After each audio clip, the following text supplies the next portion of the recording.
Hello everybody, it is good to see you all. Welcome back to the channel. And a lot of you guys tuned into the last video and I appreciate that. When we were taking the Maverick in to the dealership for the recall.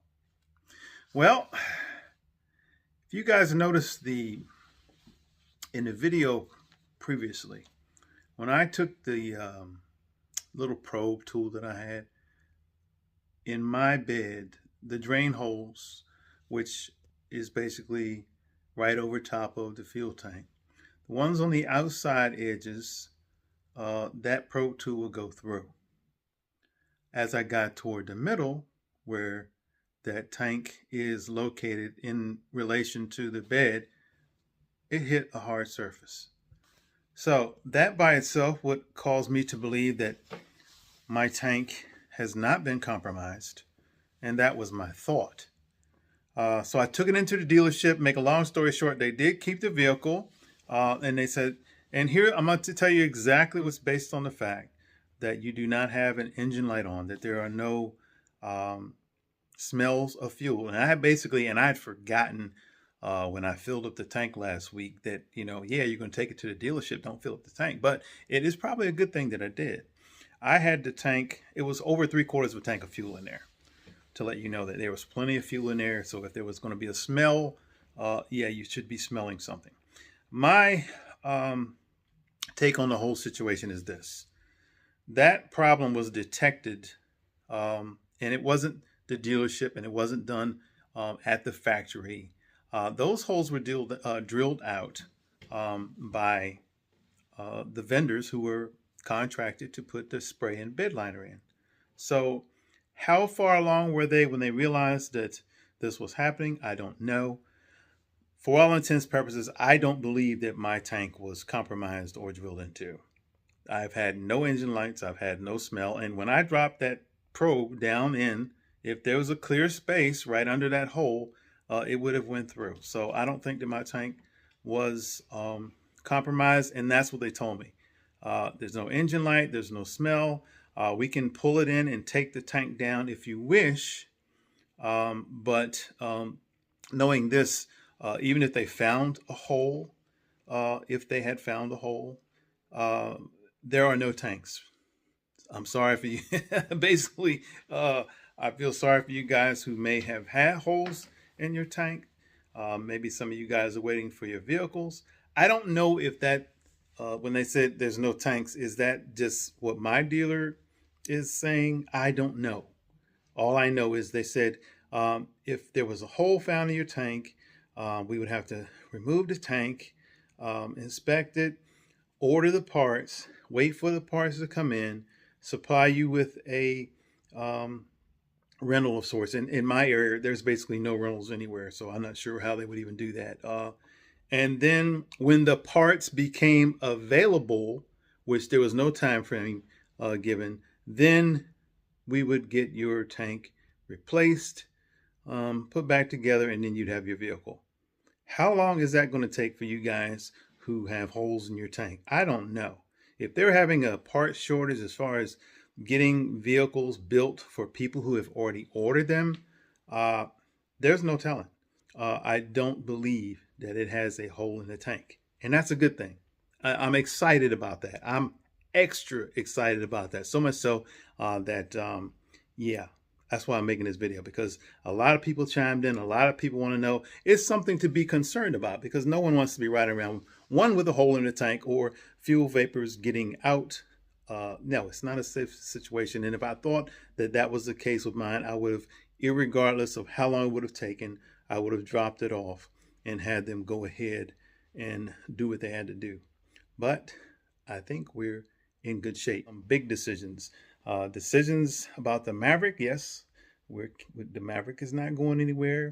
We don't have to take it in for the tank, so that's a plus. I'll be able to do some more content for you guys.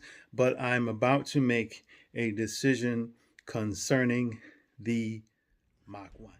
Yes, we have made a decision about the Mach 1 and what is going to happen. I do have the Mach 1 up for sale. I put the price up at a comfortable place for me to sell the Mach 1. Do I have to sell the Mach 1? No. It is going to stay firm at the price that I have it up for sale. If it sells at that price, then yes, we're getting rid of the Mach 1. If it does not sell at the price that I have it at, I will be keeping it. So that's the decision. I kind of couldn't make up my mind whether I wanted to sell it. I really do. I don't know. It's hard for me to even put into words how I feel about the Mach 1. I love the car. It's a great car. Is it something that I have to have? No. Have I enjoyed it? Yes, I have. It's been a great car. Nothing wrong with it. It's an exciting car. It's a dream car for me and probably somebody else. So if somebody pays what I'm asking for the Mach 1, then it is going to sell. After which time, I will not be without a project. I have something specific and special in mind, and we'll cross that bridge when we get to it. So maybe we'll see, and maybe we won't. We'll see.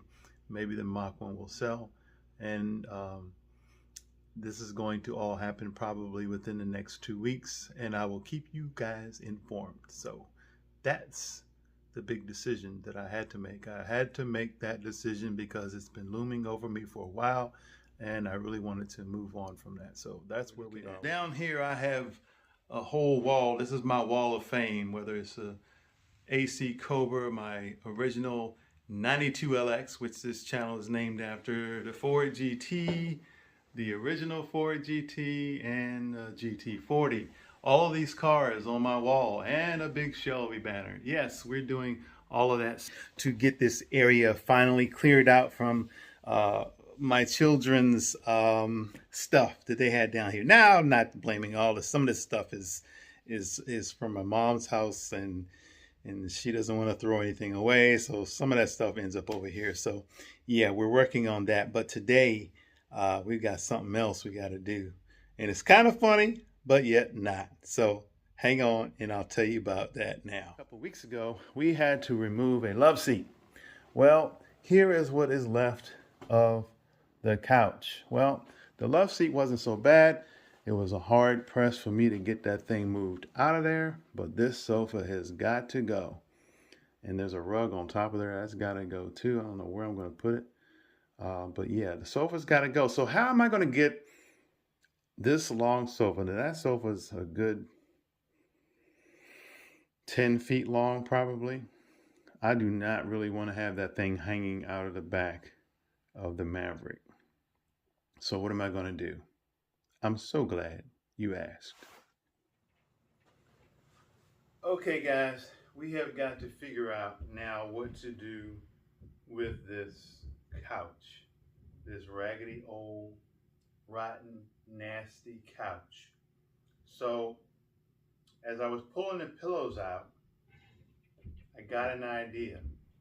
Now, I found all kinds of things down in this couch. I found money. I have found things down in this couch that I don't even want to tell you about. But one thing I did find was some brand new work gloves still in the pouch. So, the love seat, which I did a video of a few weeks back, hauling in the Maverick, fit pretty good in the back of the Maverick. I hold it by myself, I loaded it by myself, all of that. Had some help at the dump. But today, I kind of got to thinking, there's no way I'm going to get this long couch out of here by myself. So I was reminded of a certain movie called Diary of a Mad Black Woman. And I remember a scene where Medea did something that I'm about to do.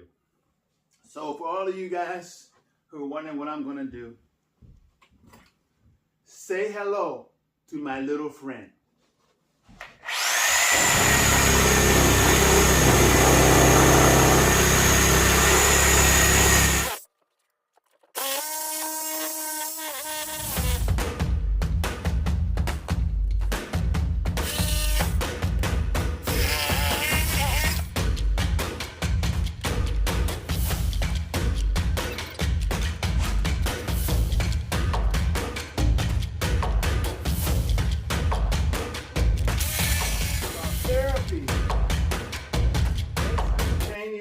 therapy. Now,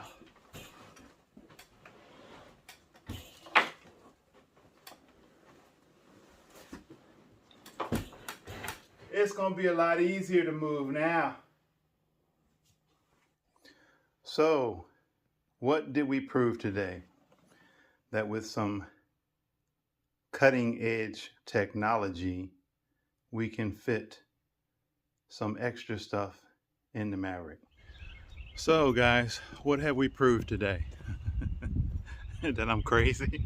Yeah, I'm a little bit crazy, but what we did prove that with some ingenuity, one guy in a Maverick, a full-size couch, though it is cut in half, a twin mattress. Underneath there is all the pillows for the couch, and there is also a leaf out of a full-size table. What else we got under there?